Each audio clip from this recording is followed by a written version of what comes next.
Just getting started. We have a lot more to tell you about tonight. The next hour of NewsNation Rush Hour starts right now.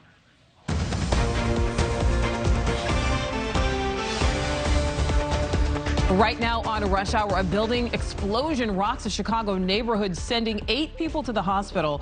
The building's surprising history of violations now under investigation. A sheriff's deputy killed in a hit and run. The suspect's hidden past raising new questions about who he really is. And nearly all of Puerto Rico in the dark. The devastation left behind as Hurricane Fiona plowed over that island. We are live with the Cajun Navy on the ground. 2 teenage girls reported missing, later found dead. The shocking developments and arrest in this murder mystery. It is the top of the hour. I'm Nichole Berlie. You're watching NewsNation Rush Hour. We begin with an unprecedented number of crossings at our southern border as a crisis unfolds for nearby cities. New numbers find more than 2 million people have crossed the border so far just this fiscal year. Some cities hit hard, including in Yuma, where the number of crossings has increased 200%.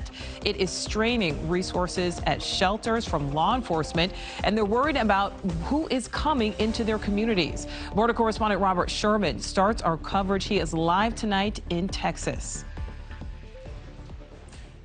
Good evening, Nicole. Quite unprecedented numbers as you were reporting those 2.1 million encounters. We've never seen anything like that here at the southern border in a single fiscal year.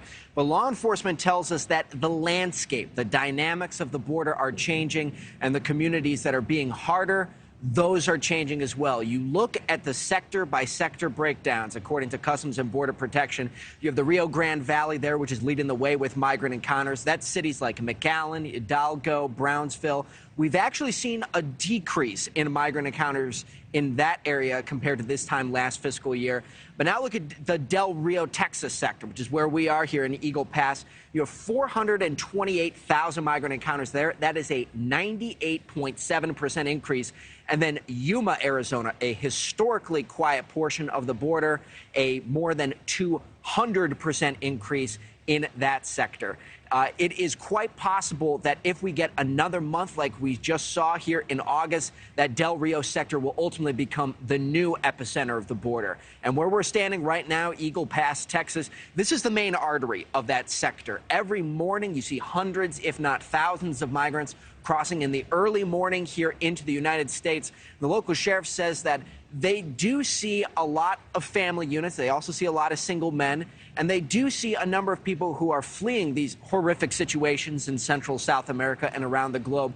But something else that's changing, they're seeing more and more people who aren't fleeing those dire situations. Listen to this.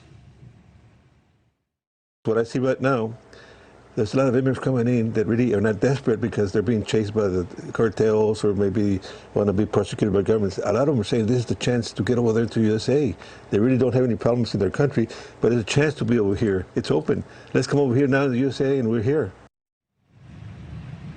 Nevertheless, the crossings continue down here, and that sheriff says that there are consequences to having a border that is not secure, not just for the people who live here, but also the migrants themselves. New numbers show that nearly 800 migrants have died trying to cross into the United States this year.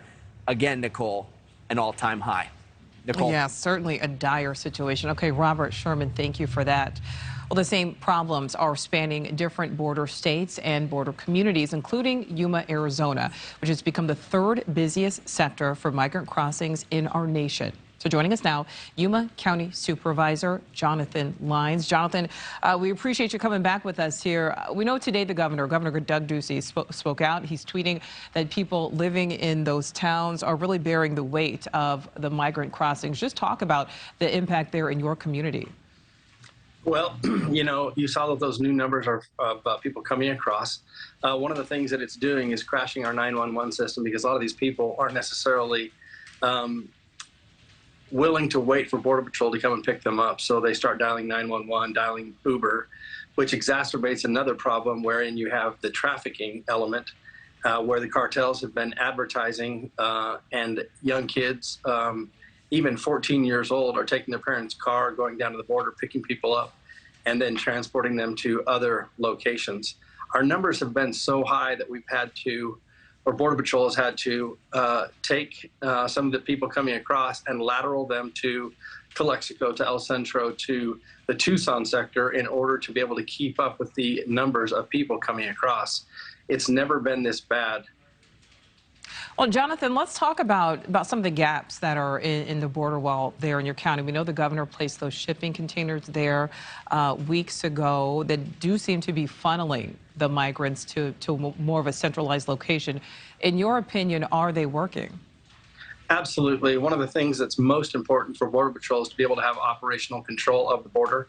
And so in closing up those gaps, it did act as a funnel. It sends everybody down.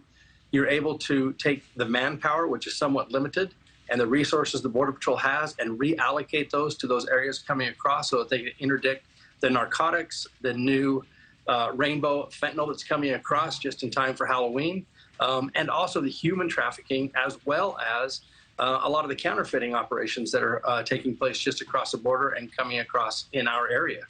Well, Jonathan, you know, there are so many nuances to this crisis. What are some real viable solutions that would at least start to make this situation better on the ground where you are? First and foremost, completing the wall is the most important aspect of operational security here so that we are able to look for other long-term solutions. But until we close up the remaining two gaps where people are coming across, we will not have operational control. The newest and probably greatest concern is that we don't know. It's estimated that 25% of the people coming across that we have not talked about, the getaways. Who are they, where they're going, and what are their intentions? So we've got maybe 100,000 people, 80 to 100,000 people that have crossed in the Yuma sector, and we don't know where they went, who they are, and what their long-term intentions are. And then, you know, over the last couple of days, there's been a lot more discussion regarding the Venezuelans that are coming across, many of them quite possibly from their prisons. Yeah, well, it's certainly no simple solutions in all this. Jonathan Lines, thank you so much for your time. Thank you, Nichole. Thank you for watching. Go to newsnationnow.com to find NewsNation on your television provider. And don't forget to click the red subscribe button below to get more of NewsNation's fact-driven, unbiased coverage.